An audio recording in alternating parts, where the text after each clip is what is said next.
wameandika majimbo zaidi ya 20 yakaliwa kooni. Wabunge wastaafu kuhudhuria mkutano wa mwisho huku akili zao zikiwa majimboni kulikojaa watiania wapya. Vikao vinaendelea, mikutano inaendelea, lakini akili ni kama haiko pale. Haiko pale kabisa kwa sababu kuna watiania wapya huko. Nilizungumza siku moja kwamba kuruhusu mchakato huu mapema unaweza kaathiri baadhi ya vitu, kuanzia kwenye budget au kuanzia namna gani tunaweza tukadimaliza hili bunge. Kwa sababu kwanza mtu yuko bungeni. Ndio. Lakini kwenye jimbo lake kumechangamka. Kuna majimbo ambayo mpaka sasa hivi watu waliotangazania wamefika hadi 20.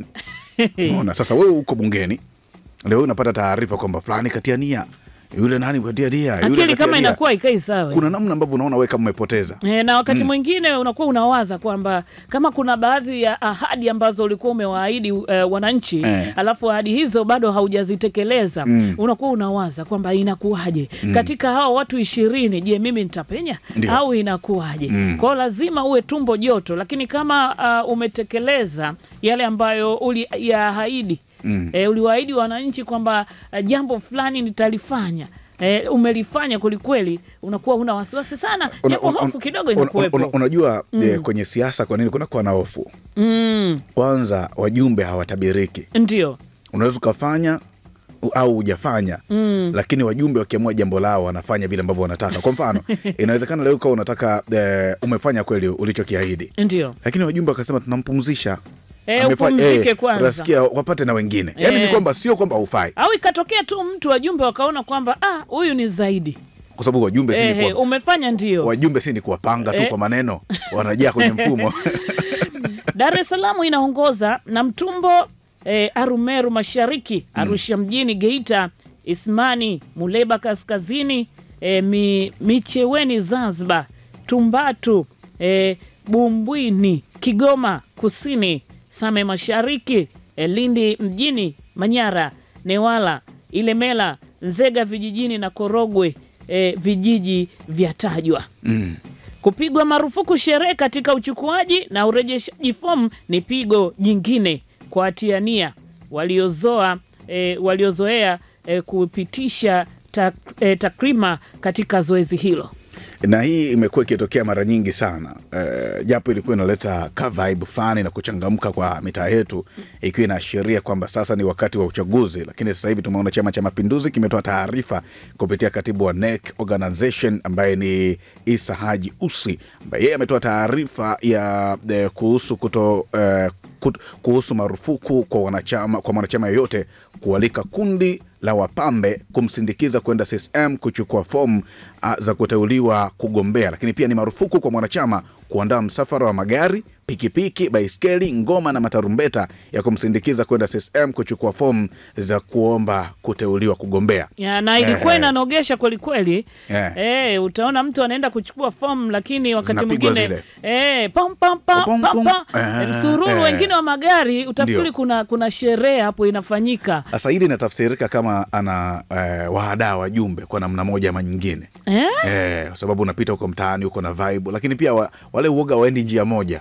Kwa mfano kama ni hapa mjini, anahakikisha anazunguka maeneo yote ambayo watu wako na shughuli zao. Yaani watu watambue, watu wajue kwamba ameenda kuchukua fomu. Wengine wanakuwa na msururu kabisa wa magari. Magari yanakodiwa, anaingia barabarani. Mziki wa kutosha. Alafu sasa ukifikiria huo mziki wale watu ambao wameongozana nao watakuwa naimba nini?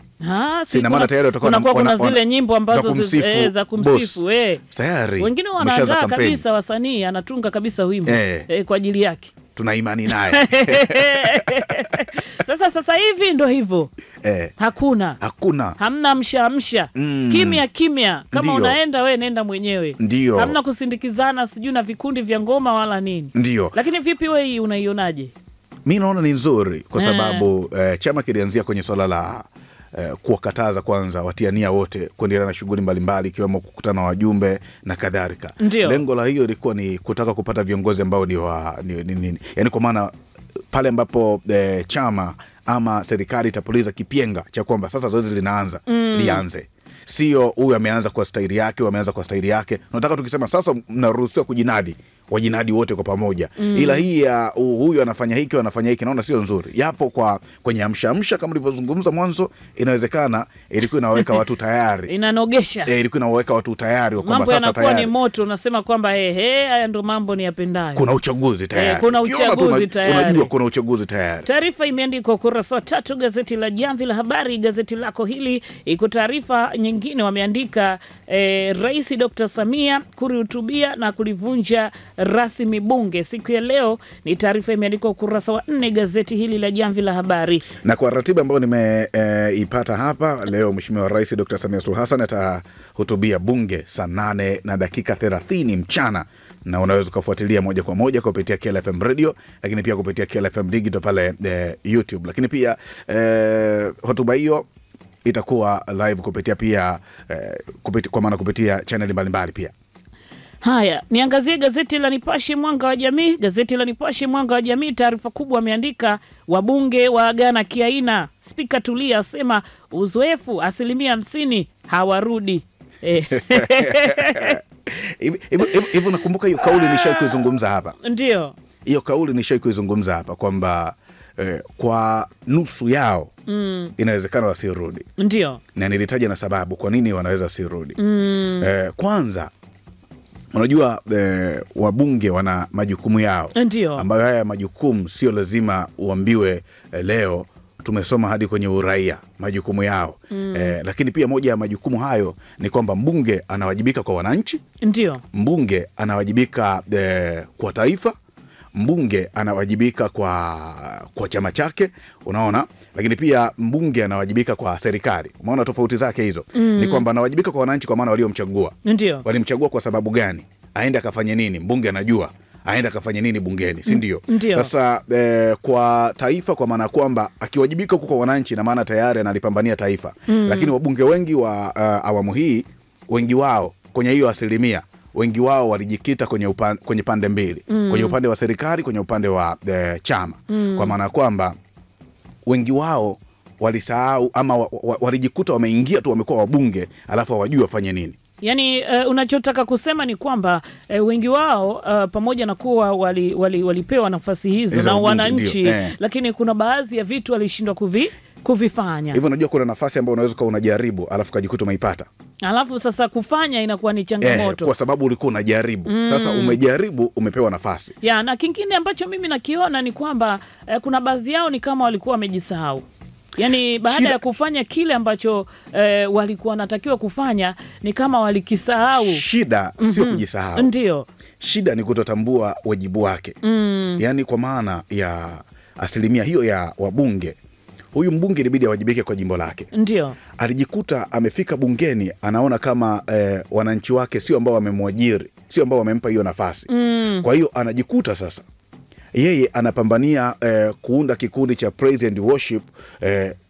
Anaishia kuisifu serikali muda wote, anaishia kukisifu chama muda wote. Hakuna siku ambao anawazungumzia wananchi. Unaona? Sasa yeye anawasifu wale kwa sababu anajua ndio ambao walinipa dhamana. Tunajua chama ndio mdhamini mkuu kwa mbunge ili kupata nafasi ya kuwa mbunge, si ndio? Ili kupata nafasi ya kuwania nafasi yoyote. Kwa hiyo yeye akaona kabisa chama ndicho ambacho kimenifanya niwe hivi. Sio wananchi wamenifanya niwe.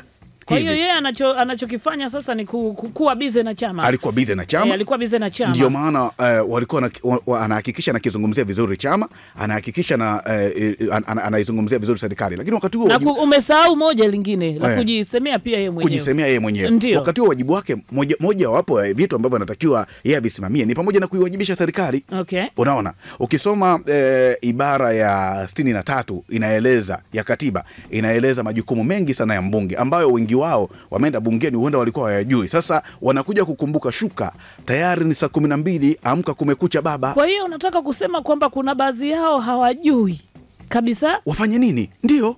Yaani ukiona mtu hajafanya ina maana hajui afanye nini. Ndio maana hata ambaye hajafanya ukizungumza naye leo atasema sio tu ile tu kusema kwamba nitafanya.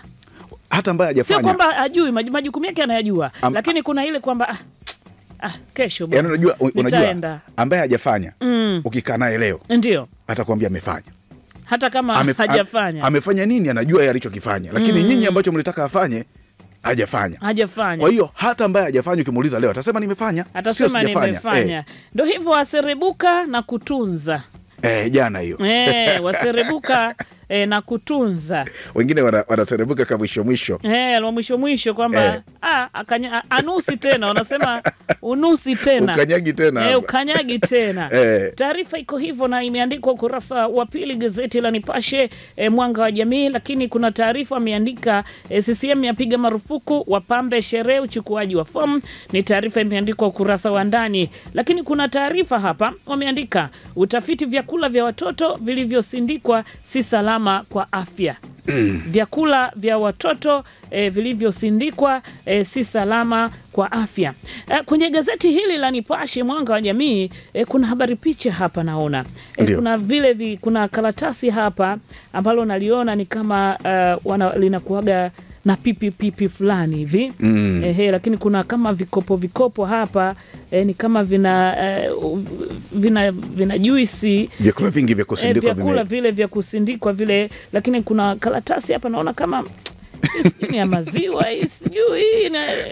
Unaona jambo gani?